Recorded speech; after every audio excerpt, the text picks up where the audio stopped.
Salut à tous, c'est BD Faute et aujourd'hui je m'attaque à Astérix, le combat des chefs, écrit par Goscinny et dessiné par Uderzo, paru en 1966. Cet album est sûrement un, si ce n'est le plus déjanté de tous les Astérix. Les druides qui pètent un câble, un légionnaire volant et multicolore. Si, je vous promets, c'est vrai. Mais maintenant, passons au vif du sujet, les erreurs. Je vais commencer par m'attaquer aux Romains. Ces Romains ont vraiment des erreurs partout, en commençant par leur camp.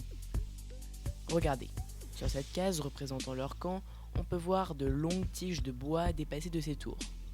Mais sur celle de l'entrée, rien ne dépasse du toit. Et bien sur cette case, si. Peut-être pensez-vous qu'ils sont passés par une autre entrée du camp. Eh bien non, car il n'existe que deux, et elles sont similaires. Rentrons maintenant dans le camp pour examiner la tente du centurion l'Angélus. Elle commence de couleur bleue avec ce motif tout autour de la tente. Mais 8 pages plus loin, elle change de couleur et de motif. Je peux dire que c'est la même tente grâce à la barre au milieu et au petit fauteuil. Puis la tente reprend le même motif qu'au début, mais garde sa nouvelle couleur orange.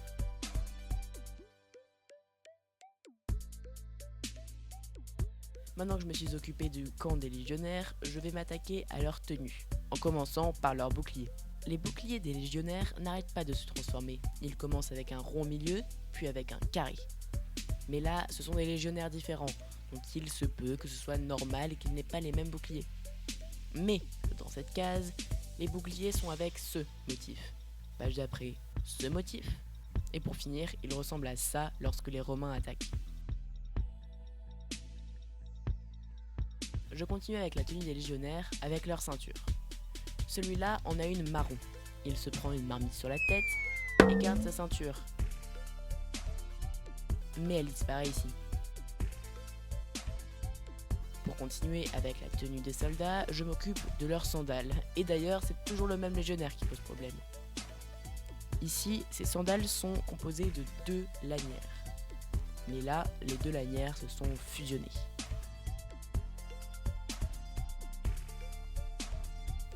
Mais revenons à la case précédente. Je zoome. Voilà. Ce légionnaire n'a que 4 orteils. Et ça a l'air courant parce que celui-là aussi en a que 4. Finissons-en avec les légionnaires en parlant de leur épée. Sur cette case, on voit clairement cette épée tomber. Mais elle revient ici. Et oui, c'est bien le même légionnaire. Cette fois, je change de sujet avec cette case. Elle contient 2 clins d'œil très intéressants. Je vais vous laisser les chercher.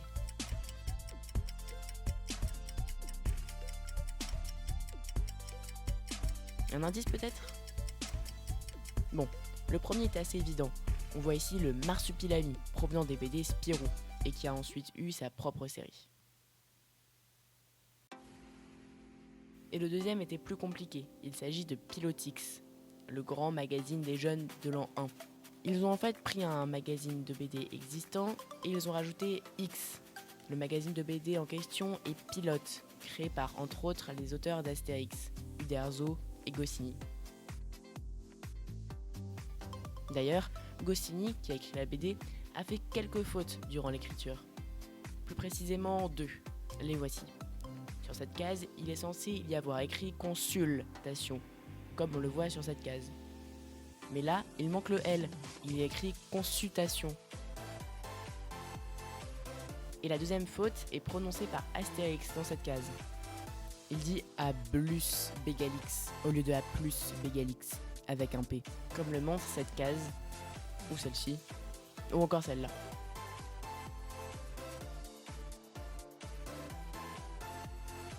D'ailleurs, le jeu de mots A plus B égale X ne fonctionnerait pas avec un B. D'ailleurs, en parlant d'A plus Bélix, regardons de plus près son village, plutôt l'école de son village. Ici, le toit arrive bien plus haut que le niveau de la porte. Mais à la case d'après, je ne sais pas quelle catastrophe il s'est passé, mais le toit semble s'être effondré sur quelques mètres.